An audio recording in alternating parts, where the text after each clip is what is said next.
Comment faire en sorte que tu perdes pas potentiellement des milliers de francs chaque année dans les assurances maladie en Suisse? On sait qu'on se fait tondre en Suisse avec les assurances maladie année après année, ça va évidemment être encore le cas l'année prochaine. Mais malgré ça, je vais te dire très souvent, dans 90% des cas, quand j'étais conseiller, j'ai vu des assurances maladie complètement sous-optimisées avec des clients qui jetaient vraiment leur argent par la fenêtre. Et puis c'est des trucs qui sont très simples à optimiser. Donc je vais te montrer ce que tu peux faire. Déjà sur internet, ici j'ai trouvé une police au hasard. Et puis il y a un truc très important. Quand tu vois ici par exemple ces groupes mutuels, mais c'est vraiment partout pareil.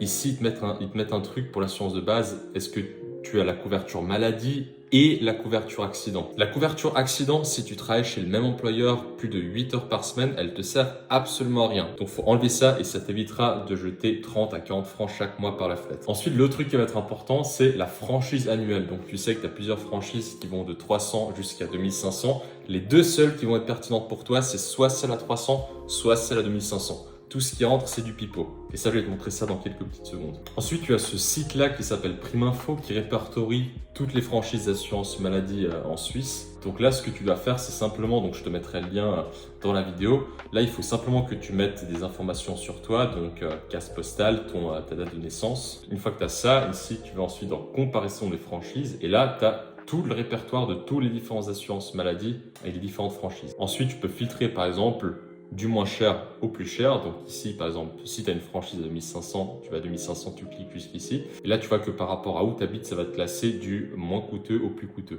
Ensuite, je t'ai dit il y a 2 minutes que toutes ces différentes franchises qui sont entre le 300 et le 2500, donc tout ça ici, ça ne te sert à rien. Et ça, je vais te montrer pourquoi, du coup.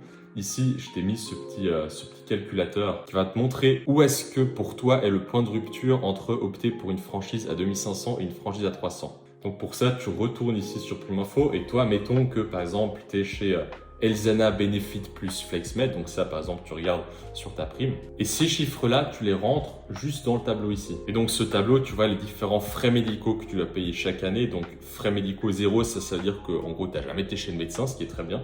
Et donc ensuite, tu as différentes catégories. Donc frais médicaux 500 francs, c'est par exemple si tu as été une fois chez le médecin, par exemple. Donc de 0 jusqu'à 2500 et plus. Et dans tous ces différents cas, ce que tu regardes, c'est que à cause du fait que tu dois payer la prime, mais en plus, tu dois payer le montant de ta franchise quand tu es malade. Et en plus de ça, tu dois payer un supplément, donc une quote-part de 10% entre le montant de ta franchise et puis les frais médicaux. Tu te rends compte que dans tous les différents scénarios ici, les deux seuls trucs qui vont être intéressants pour toi, c'est soit la franchise à 2500 ou à partir de ce qui est ici le point de rupture de 1891 francs, 300. Donc ce que ça veut dire, c'est que si tu dépasses 1891 francs de frais médicaux chaque année, il faut que tu prennes la franchise à 300. Et si tu as moins de 1891, c'est la franchise à 2500 qui va être intéressante. Je mettrai le lien de ce fichier aussi en description, comme ça tu pourras regarder ça un peu pour toi. Et juste avec ces petites optimisations, tu peux récupérer quelques centaines, voire potentiellement quelques milliers de francs chaque année, juste en optimisant quelques trucs avec des assurances maladie. Il y a quand même beaucoup d'argent qui est jeté par la fenêtre à cause de ça. Et quoi que tu fasses de l'argent que tu récupères, que tu le décides